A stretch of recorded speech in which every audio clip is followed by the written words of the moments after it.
Well, this year marks 75 years since the attack on Pearl Harbor. Several events at AirVenture commemorated the anniversary. AOPA Live's Josh Cochran has a story of how a general aviation airplane that was flying over Pearl Harbor during the attack. Before the bombs started raining down on Pearl Harbor, December 7, 1941 was a normal Sunday. Flight instructor Cornelia Fort was teaching a student in the pattern over John Rogers Airfield in this 1941 Interstate Cadet. Unfortunately, they got interrupted at about 7:45 in the morning when Cornelia noticed, looking out the side of the window, because she was in the back as the flight instructor, airplanes coming right at her, and they were actually at her level or possibly even below.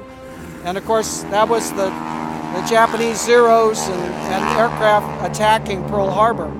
She was literally in the crosshairs of history. And so, but she safely got herself and her student down on the ground. They landed, ran for cover, got into the hangar in some sort of safety, at least at that point in time. And that literally was the beginning of World War II. After surviving the Pearl Harbor attack, Cornelia Fort went on to serve her country as a Women's Auxiliary Ferry Service pilot. The ferry pilots later joined the WASPs, or Women's Air Force Service Pilots. Sadly, Cornelia was killed in a mid-air collision. She was the first woman pilot to die in the line of duty for the U.S. military. Cornelia wasn't the only civilian pilot flying over Pearl Harbor on the day of the attacks. So we know that there were 7 or 8 other aircraft in the air that morning.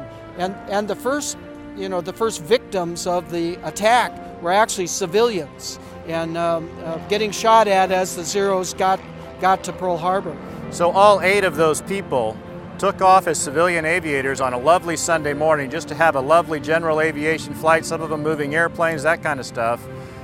And they all ended combat veterans. Some of them were actually killed in that battle that they were in the middle of.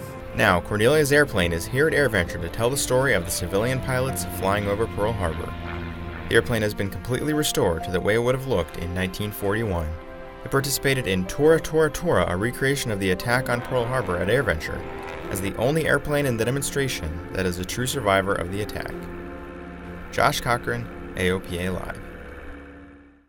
Thanks, Josh. To learn more about the general aviation pilots flying over Pearl Harbor, visit lostaviatorsofpearlharbor.org.